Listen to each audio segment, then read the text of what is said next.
Hello बच्चों, this side में भैया। आज की इस वीडियो में हम देखेंगे क्लास 10 का chemical reaction chemical equation chapter 1 science का। अपने आप में काफ़ी इंपॉर्टेंट है और काफ़ी फाउंडेशन लेवल चैप्टर है। इससे आपका पेज स्टार्ट होगा केमिस्ट्री का।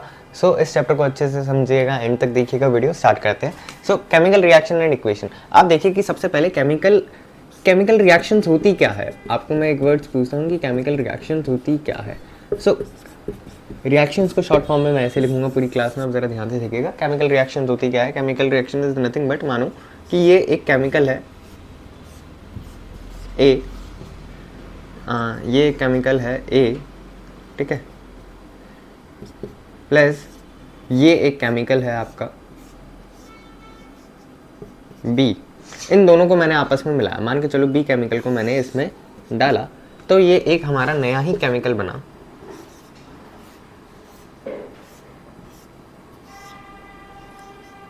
AB।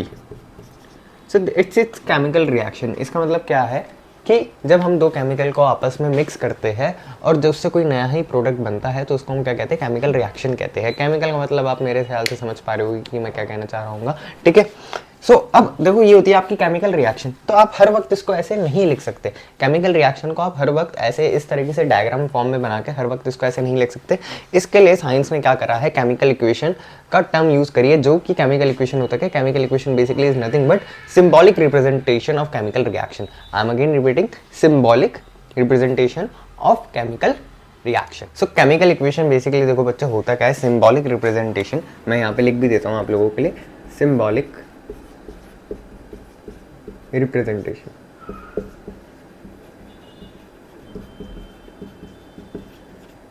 सिंबॉलिक रिप्रेजेंटेशन किसका, केमिकल रिएक्शन का। केमिकल इक्वेशन किसका सिंबॉलिक रिप्रेजेंटेशन है, केमिकल रिएक्शन का सिंबॉलिक रिप्रेजेंटेशन है। मानो ये कि ए एक केमिकल था, बी एक केमिकल था, इसको हमने मिलाया, ए बी बना। तो इस तरीके से इसको लिखते हैं। ऐसे मैं यहाँ पे एक बार अच्छे से लिख के दिखा देता हूँ। ए प्लस बी गिव्स, ये गिव्स का सिंबल होता है ऐसे एरो, ये गिव्स का सिंबल होता है, ये क्या होगा, ए बी, ठीक है।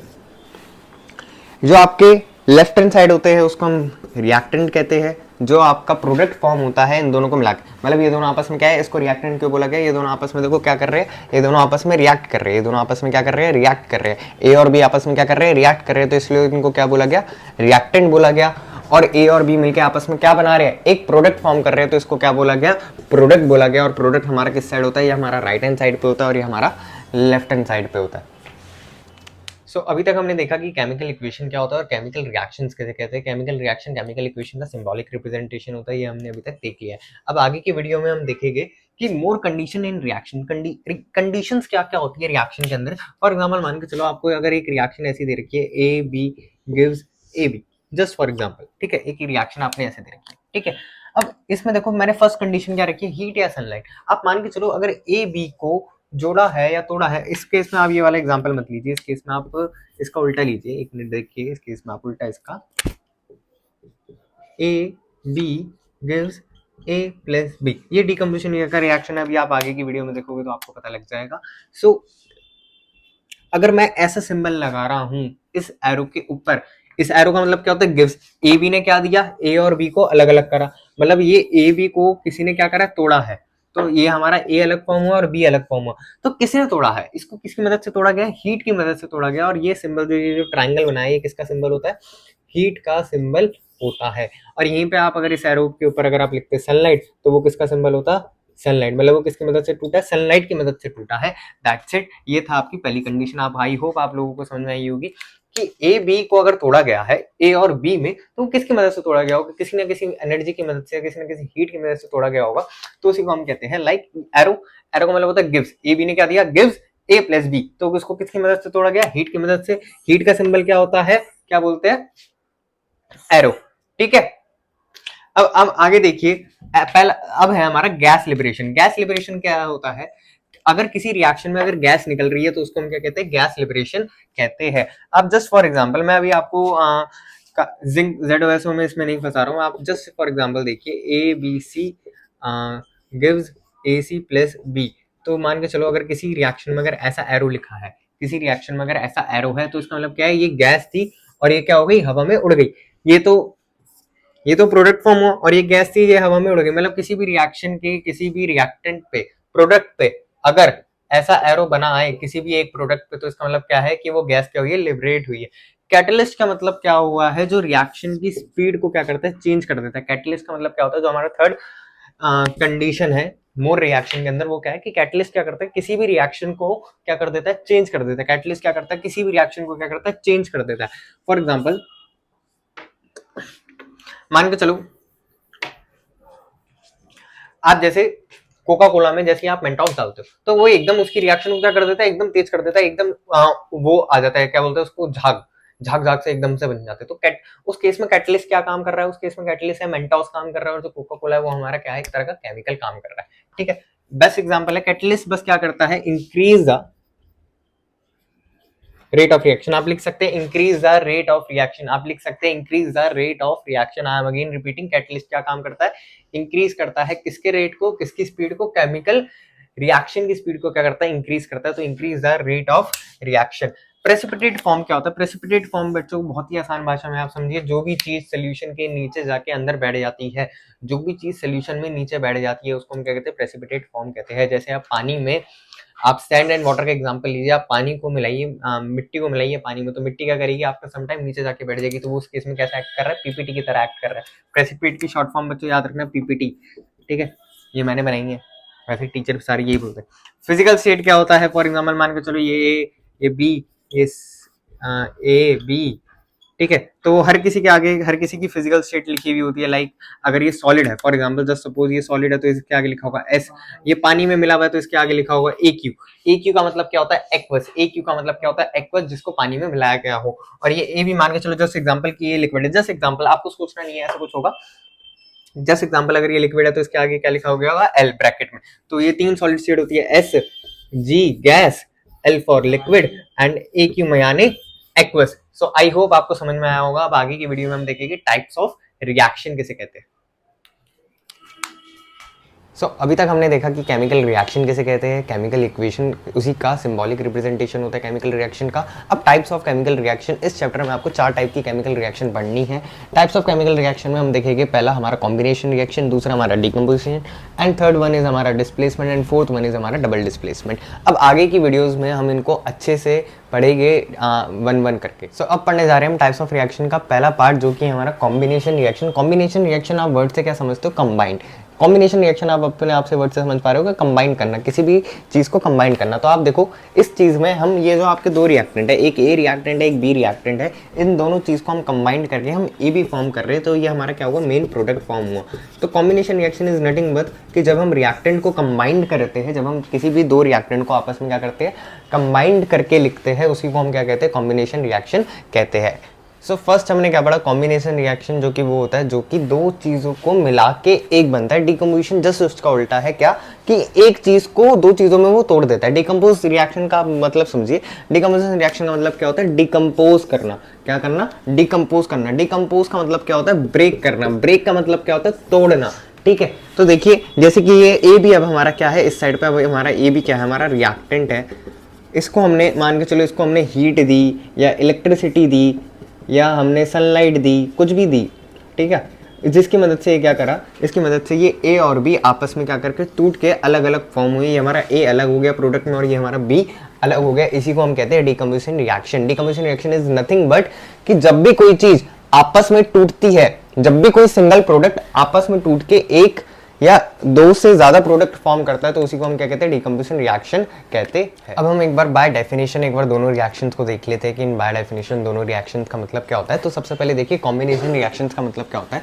Combination reaction in a reaction in which 2 और मोर रिएक्टेंट, रिएक्टेंट मैंने बताया था क्या होते हैं, जो कि लेफ्ट हैंड साइड पे होते हैं, ये आपके क्या हो गए, आपके रिएक्टेंट काउंट हो गए। इन अ रिएक्शन इन विच 2 और more reactant combine to form a single product. It's a single product बच्चों, क्योंकि इधर सिंगल प्रोडक्ट ही फॉर्म हो रहा है।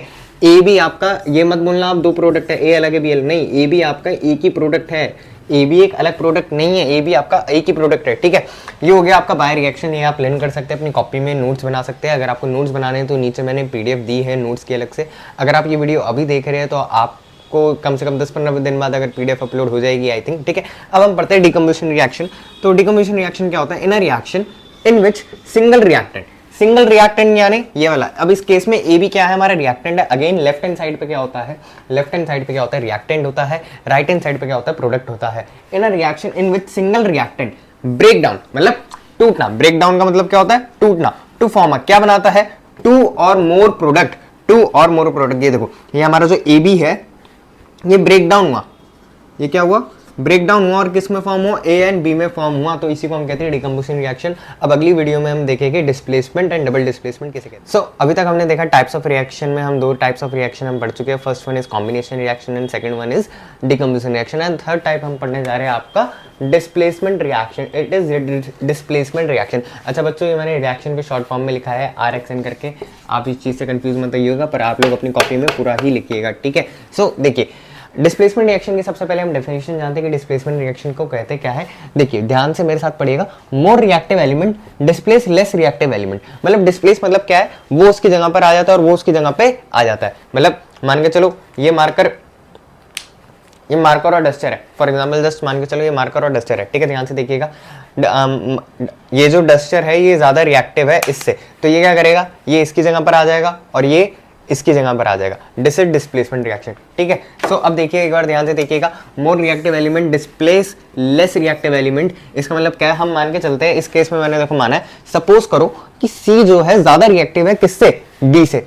तो इस रिएक्शन में देखो होगा क्या, ये जो सी है, ये वाला जो सी है ये ज्यादा रिएक्टिव है किससे, बी से, तो ये किसकी जगह पर आ जाएगा, बी की जगह पर आ जाएगा और ये हो जाएगा हमारा ए सी एंड बी हमारा अकेला रह जाएगा। इसी को हम कहते हैं डिस्प्लेसमेंट रिएक्शन। आप एक बार डेफिनेशन जरा ध्यान से देखिए, more reactive element displace the less reactive element. अब आपको कैसे पता चलेगा, आपके मन में डाउट आ रहा होगा कि कौन सा एलिमेंट ज्यादा रिएक्टिव है कौन सा कम, तो ये आपको चैप्टर 3 में पता चलेगा। इसी के आगे ये अभी से पढ़ने की जरूरत नहीं है, उसमें आपको एक रिएक्टिविटी सीरीज दी जाएगी, जो सबसे पहले वो ज्यादा रिएक्टिव, जो उससे कम वो ऐसे ऐसे ऐसे करते करते करते करते करते करते reactivity down the group decrease करेगी। तो ये आपको चैप्टर 3 में पता चलेगा। अब हम आगे देखेंगे डबल डिस्प्लेसमेंट रिएक्शन किसे कहते हैं। So last type of reaction is our fourth type, that is double displacement reaction. आप जरा ध्यान से देखिएगा, डबल डिस्प्लेसमेंट रिएक्शन होता क्या है, ये बिल्कुल सिमिलर होता है डिस्प्लेसमेंट रिएक्शन का, बस इसमें एक वर्ड आ गया देखो, डबल। डबल का मतलब क्या होगा, दो बार डिस्प्लेसमेंट होगी। क्या इसका मतलब क्या है, दो बार डिस्प्लेसमेंट होगी। Exactly displacement reaction is same, but double displacement reaction में क्या होगा कि दो बार डिस्प्लेसमेंट होगी। तो देखो, double displacement reaction is same as displacement, but double आया है तो इसका मतलब क्या होगा कि दो बार डिस्प्लेसमेंट होगी। तो इसकी डेफिनेशन देखते हैं। Exchange of ions take place. Ions आप सभी को पता है दो टाइप के होते हैं, प्लस एक होता है मायन, प्लस को हम बोलते हैं कैटायन एंड -1 को हम बोलते हैं आपका एनायन। सो अब एक बार इसका एक एग्जांपल देखिए। आप देखिए ये AB प्लस CD है, देखो ये AC हो गया, ये DB हो गया। पहले आप एक बार वीडियो को पॉज करिए, एक बार आप खुद देखिए कि हुआ क्या है, उसके बाद मैं समझाऊंगा। सो 1 2 3, आई थिंक आप सभी को समझ में आया होगा वीडियो पॉज करके। अगर नहीं आया तो एक बार आप मेरे से देख लीजिए। ये देखिए, ये जो C है ये किसके साथ आ गया, हमारा A के साथ आ गया, B की जगह पे, मतलब ध्यान से देखिए ये वाला C, ठीक है, AC हो गया। और ये वाला जो B है ये किसकी जगह पर आ गया, C की जगह पे आ गया, और ये क्या हो गया हमारा DB हो गया। सो इसी को हम कहते हैं डबल डिस्प्लेसमेंट रिएक्शन। आप लोगों को समझ में आया होगा, आई थिंक ये समझने में थोड़ा डिफिकल्ट लग रहा होगा, तो एक बार वीडियो को दोबारा देखिए, 2-3 बार देखोगे आपको समझ में आ जाएगा मेरे ख्याल से। सिर्फ इसी पार्ट को डबल डिस्प्लेसमेंट रिएक्शन, अगर आपको डिस्प्लेसमेंट समझ में आ गया तो वो भी ठीक है। डबल डिस्प्लेसमेंट सिर्फ क्या है कि डिस्प्लेसमेंट रिएक्शन कितनी बार होगी, 2 बार होगी। ये देखो मैंने यहाँ पे नोट करके लिखा हुआ भी है, 2 बार डिस्प्लेसमेंट होगी। तो और इसकी डेफिनेशन ये आप लिख सकते हैं, ठीक है। हर रिएक्शन में बस आपको वो लगाना है, in reaction in which exchange of ion take place. ये आप आगे हर रिएक्शन के लगा सकते हैं वाली लाइन, ठीक है। अच्छा, आप लोगों को ये इस चीज से समझ में आ रहा होगा, इसका मतलब होता है गिव्स, कि क्या प्रोडक्ट वो देगा, इसका मतलब क्या होता है गिव्स, ठीक है। सो अब आगे की वीडियो में हम पढ़ेंगे कि एक्सोथर्मिक एंड एंडोथर्मिक क्या होता है। वो भी टाइप्स ऑफ रिएक्शन है, पर वो हीट के बेसिस पे कि एक्सोथर्मिक किसे कहेंगे और एंडोथर्मिक किसे कहेंगे। सो अभी तक हमने देखा टाइप्स ऑफ केमिकल रिएक्शन, हमने 4 टाइप्स पढ़े, कौन कौन से, combination, decomposition, displacement, double displacement. अब ये भी आपका टाइप्स ऑफ रिएक्शन है, पर on the basis of heat. आप ध्यान से समझिएगा, types of chemical reaction on the basis of heat. On the basis of heat हम 2 टाइप्स में रिएक्शन को डिवाइड करते हैं, कौन कौन सा, पहला हमारा endothermic and second one is हमारा एक्सोथर्मिक। एंडोथर्मिक वो होता है जिसमें हमारी जो हीट है वो क्या होती है, एब्जॉर्ब होती है। एक्सोथर्मिक वो होता है जिसमें हीट जो होती है हमारी रिलीज होती है। फॉर एग्जांपल देखो, AB को हमने तोड़ना, ये हमारा डिकम्पोजिशन का टाइप है, ठीक है, जिसमें हम ए बी को तोड़ते हैं। देखो मैंने उस वक्त भी बताया कि ए बी को हम कैसे तोड़ेंगे, किसी न किसी हीट की मदद से तोड़ेंगे, सनलाइट की मदद से तोड़ेंगे, किसी न किसी इस चीज की मदद से हम तोड़ेंगे। तो ये देखो ये जो ट्राइंगल है ये बेसिकली ये किसका सिंबल होता है, पहली बात तो ये हीट का सिंबल होता है। जैसे ही हमने इसको हीट दी ये और ए और बी में तोड़ा, तो इस केस में देखो जो हीट है वो क्या हुई है, एब्जॉर्ब हुई है। वो जो हीट है वो क्या हुई है, एब्जॉर्ब हुई है रिएक्शन द्वारा। ठीक है, अब बात करते हैं हम इस केस की। देखो इसमें क्या है, हीट रिलीज हुई है। मान के चलो ए बी प्लस सी कोई भी हमने रिएक्शन ली, एंड में ये दिया और एंड में ये के देखो एंड में ऐसे करके अगर हीट रिलीज हुई है, हीट ऐसे रिलीज हो रही है, हीट क्या हो रही है, ऐसे रिलीज हो रही है, तो एंड में हमने क्या बोल दिया, प्लस हीट। इस केस में क्या हुई है, हीट हमारी रिलीज हुई है। सो अभी तक हमने देखा क्या क्या देखा बच्चों, टाइप्स ऑफ रिएक्शन देखे, on the basis of heat भी हमने देखा। On the basis of heat हमने देखा क्या, एक्सोथर्मिक, एंडोथर्मिक। एंडोथर्मिक वो जिसमें हीट अब्सॉर्ब होती है, एक्सोथर्मिक वो जिसमें हीट रिलीज होती है। अब हम देखेंगे डिकम्पोजिशन रिएक्शन हमारा एंडोथर्मिक का ही टाइप होता है। डिकम्पोजिशन रिएक्शन हमारा एंडोथर्मिक का टाइप होता है, क्यों, क्योंकि उस केस में हीट हम अब्सॉर्ब करवाते हैं। अब डिकम्पोजिशन रिएक्शन के भी 3 टाइप होते हैं, कौन कौन था, थर्मोलाइसिस, फोटोलाइसिस, इलेक्ट्रोलाइसिस। थर्मोलाइसिस क्या होता है, वो अब मान के चलो थर्मोलाइसिस, फोटोलाइसिस, इलेक्ट्रोलाइसिस होता क्या है, आपको थोड़ा थोड़ा हिंट दे दूं, जिसमें हीट लगती है, इसको हीट का सिंबल कहते हैं। फोटोलाइसिस वो जिसमें सनलाइट लगती है, ठीक है, जिसमें सनलाइट की मदद से ब्रेक डाउन करा जाए। इलेक्ट्रोलाइसिस वो जिसमें ऑब्वियस ही बात है इलेक्ट्रिसिटी की मदद से ब्रेक डाउन करा जाए किसी भी प्रोडक्ट का। सो अब जरा ध्यान से देखिए, अगर मैं ए बी को ब्रेक डाउन कर रहा हूँ हीट की तरफ से, ये हीट का सिंबल है, अगेन आई एम रिपीटिंग, ये किसका सिंबल है, हीट का। अगर मैं इलेक्ट्रिसिटी को, sorry A B product, A B जो हमारा रिएक्टेंट है उसको मैं ब्रेक डाउन कर रहा हूँ किसकी मदद से, हीट की मदद से, तो बेसिकली ये हमारा क्या होगा, थर्मोलाइसिस होगा। और यही ए बी को मैं ब्रेक डाउन कर रहा हूँ किसकी मदद से, सनलाइट की मदद से। ऐसे एरो के ऊपर ऐसे लिखते हैं सनलाइट, एरो के ऊपर ऐसे ट्रायंगल लगाते हैं हीट का, एरो के ऊपर ऐसे लिखते हैं इलेक्ट्रिसिटी। ये चीज आप याद रखिएगा। अगर मैं एरो के ऊपर सनलाइट ऐसे लिख रहा हूँ तो इसका मतलब क्या है कि मैं जो प्रोडक्ट है, जो रिएक्टेंट है, उसको मैं ब्रेक डाउन कर रहा हूँ किसकी मदद से, सनलाइट की मदद से। और इस केस को हम क्या कहते हैं, फोटोलाइसिस कहते हैं। और जब क्या बोलते हैं, रिएक्टेंट को मैं ब्रेक डाउन करता हूँ इलेक्ट्रिसिटी की मदद से, एरो के ऊपर अगर इलेक्ट्रिसिटी लगा तो मैं रिएक्टेंट को जो ब्रेक डाउन कर रहा हूँ इलेक्ट्रिसिटी की मदद से, उसको मैं क्या कहूंगा, इलेक्ट्रोलाइसिस कहूंगा। तो डिकम्पोजिशन रिएक्शन पहली चीज वो टाइप होता है। डिकम्पोजिशन रिएक्शन अपने आप में एक एंडोथर्मिक रिएक्शन है, क्योंकि उसमें हीट अब्सॉर्ब होती है। डिकम्पोजिशन रिएक्शन के 3 टाइप होते हैं, thermolysis, photolysis and electrolysis. Thermolysis वो जिसमें हीट अब्सॉर्ब होती है, फोटोलाइसिस वो जिसमें सनलाइट की मदद से द्वारा तोड़ा जाता है, एंड इलेक्ट्रोलाइसिस वो जिसमें इलेक्ट्रिसिटी की द्वारा ब्रेक डाउन करा जाता है। सो अब एक हम नया टॉपिक पढ़ने जा रहे हैं जो कि इस चैप्टर का काफी इंपॉर्टेंट टॉपिक है और काफी क्वेश्चंस बनते हैं इस चैप्टर से, इस टॉपिक से, sorry. So that is redox. So first of all redox में क्या होता है, रिडॉक्स रिएक्शन वो होता है जिसमें रिडक्शन भी हो और ऑक्सीडेशन भी हो। अभी मैं इसके डेफिनेशन पे नहीं जा रहा। देखो रेड से होता है आपका रिडक्शन एंड ऑक्स से होता है आपका ऑक्सीडेशन। सो रिडक्शन में क्या होता है, बेसिकली रिमूवल ऑफ ऑक्सीजन, और ऑक्सीडेशन में क्या होता है, basically addition of oxygen. And reduction में आपका क्या होता है, एडिशन ऑफ हाइड्रोजन, और बल्कि यहीं पे आपका ऑक्सीडेशन में क्या होता है, रिमूवल ऑफ हाइड्रोजन। सो आपको ये चीज अच्छे से समझ में आई होगी कि मैंने क्या समझाया। अब दूसरी चीज आप देखो जरा ध्यान से, पहले आप 1 2 3 सेकंड दे रहा हूं मैं आपको, आप एक बार वीडियो को पॉज करो, एक बार ध्यान से देखो, एक बार नोट डाउन करो, जल्दी से स्क्रीनशॉट ले लो जल्दी से इसका बच्चों। 1 2 3 चलो स्टार्ट करते हैं। सो देखो रिमूवल ऑफ ऑक्सीजन का मतलब क्या है, रिडक्शन। जब देखो रिडक्शन का मतलब देखो ऑब्वियसली बात आप समझ पा रहे हो कि रिडक्ट करना, जब भी हम ऑक्सीजन को हटा दे तो उसमें क्या होगा, removal of oxygen is reduction. And oxidation क्या है, ऑक्सीजन को ऐड करना। ऑक्सीजन यहाँ से उठाया और यहाँ पे लगा दिया। ये मैंने एग्जांपल देखा, देखो ZNO + C, ZNO CO, देखो ZNO क्या हुआ है, रिडक्शन हुआ है। क्यों, क्योंकि इस केस में इधर ZN के पास ऑक्सीजन नहीं है, तो बेसिकली यहाँ से ऑक्सीजन क्या है, हटा दी गई। रिमूवल ऑफ ऑक्सीजन को तो रिडक्शन कहा गया। देखो ये वाली जो ऑक्सीजन है ये इधर है ही नहीं, तो इस केस को हम क्या कहेंगे, रिडक्शन। अब देखो C में इधर क्या हुआ है, ऑक्सीडेशन हुआ है, क्योंकि C इधर क्या था, हमारा अकेला पता, पर इधर क्या हुआ है, एडिशन हुआ है किसका, ऑक्सीजन का। तो इस चीज को हम क्या कहेंगे, देखो इधर C, तो इधर क्या हुआ है, ऑक्सीडेशन। और इस पूरी रिएक्शन को हम कहते हैं रिडॉक्स, जिधर रिडक्शन भी हो और आपका ऑक्सीडेशन भी हो। आपको अच्छे से समझ में आ रहा है, एक बार आप दोबारा समझिए इस चीज को। रिडक्शन किसे कहते हैं, removal of oxygen and addition of hydrogen. वही इसका उल्टा मैंने यहाँ पे लिख रखा है, addition of oxygen and removal of hydrogen. एक बार पॉज करके जरा वीडियो ध्यान से देखो और रिडॉक्स रिएक्शन आपको समझ में आया क्या, जिधर आपके रिडक्शन भी और ऑक्सीडेशन भी हो, जैसे इस रिएक्शन में हमने देखा। अगर आपको दिक्कत आ रही है तो वीडियो को 2-3 सेकंड पीछे करो, एक बार दोबारा देखो। सो आई होप बच्चों आपको पूरा चैप्टर अच्छे से समझ में आया होगा। आपके 2-3 टॉपिक्स बच गए अभी, कोरिजन, रेंसिडिटी एंड बैलेंसिंग आपकी ये टॉपिक्स बच गए। हम आपके नेक्स्ट पार्ट में हम करेंगे बैलेंसिंग पे। मैं एक सेपरेट वीडियो बनाना चाहता हूँ और कोरिजन और रेंसिटी इतना इंपॉर्टेंट टॉपिक नहीं है तो मैंने इसको इस वीडियो में नहीं रखा है। ये वीडियो सिर्फ आपकी कॉन्सेप्चुअल अंडरस्टैंडिंग थी। अभी आपकी इसी चैप्टर पे एक आगे NCERT डिटेल एक्सप्लेनेशन करके भी एक वीडियो आएगी, फिर एक इंपॉर्टेंट क्वेश्चन करके भी एक वीडियो आएगी। तो हम पूरे चैप्टर्स को 3 पार्ट्स में बांटेंगे। पहला आपका कॉन्सेप्चुअल अंडरस्टैंडिंग, फिर आपका डिटेल NCERT एक्सप्लेनेशन, फिर आपका आपके क्वेश्चन आंसर्स भी आएंगे। तो इस वीडियो को thank you so much for watching this video. Naman Malsal this side.